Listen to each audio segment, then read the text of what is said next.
Howdy, friends. Welcome to Mindful MX365. I'm Justin McBride, and this is the daily series where we consider quotes, concepts, and contradictions that can support us on a journey of experiencing life mindfully. Today's episode is getting delivered as a podcast, obviously, but we also have some considerations that are videos, some considerations that are blogs. To make sure you don't miss a single consideration, head over to mindfulx.net.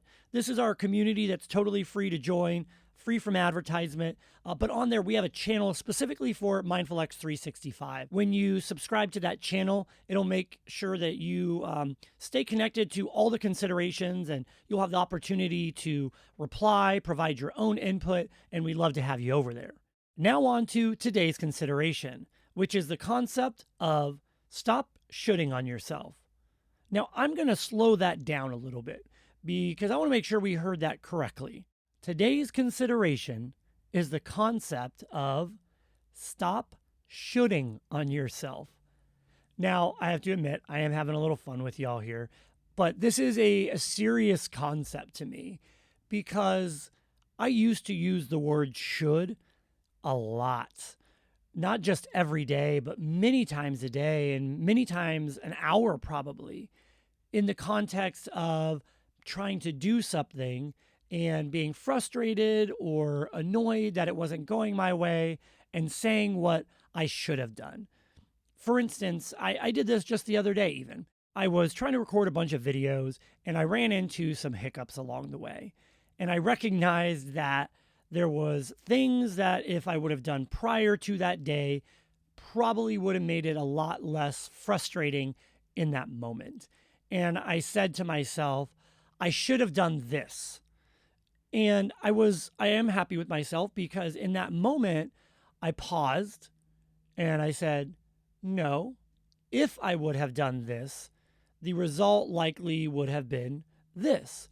Or if I would have done this, the result might have been that. When I reframe it this way, it helps me be less judgmental of myself in that moment to start with.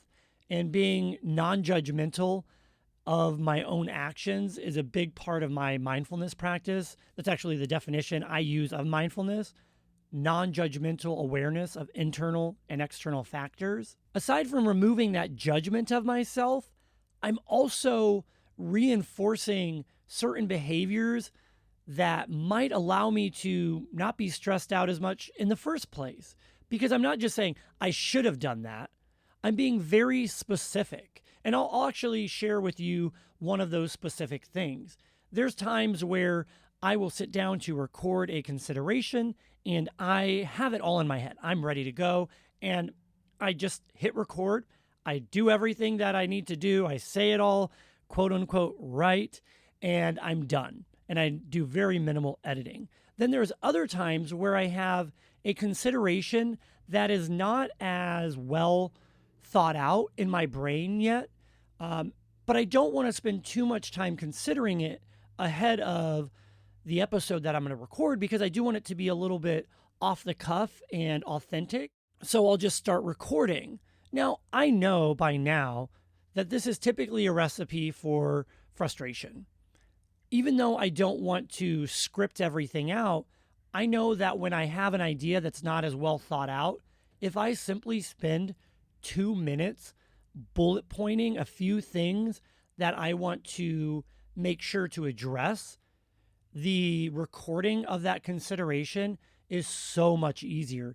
Even if I don't hit each of the bullet points, that's okay. I have them there to fall back on. And oftentimes I don't hit all of the bullet points. I may even hit one of them, and that's okay. But it gives me something to come back to rather than in the moment trying to come up with every thought authentically and off the cuff. I have something that I've put a little bit of thought into ahead of time, but not so much that it's rehearsed. That's an example of something I can do in one moment to make a future moment a little bit easier. But life happens, right? We get busy with things, we don't take the proper preparations, and we don't get the results that we want. That doesn't mean that we judge ourselves for that constantly. Replacing the judgmental statement or the judgmental thought of, I should have bullet pointed this out before I started, with something less judgmental, like if I am more prepared and if I bullet point these things out ahead of time for something I'm not as comfortable with, then I'm less likely to get as frustrated in the moment and I'm more likely to record something that I'm proud of in a shorter amount of time.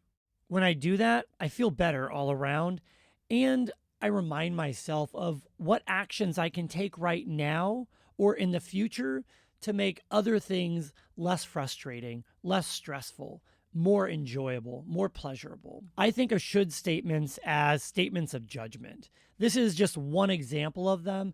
I'd love to hear other words that you think of as judgmental statements or that you use in judgmental statements and ways that you overcome them. Head over to the MindfulX 365 channel on mindfulx.net and you can find this episode specifically where you can share your input. I'd love to hear what you all have to say, and I'm sure other people would love to hear it as well. Thanks again for stopping by. I'm so grateful you're here today.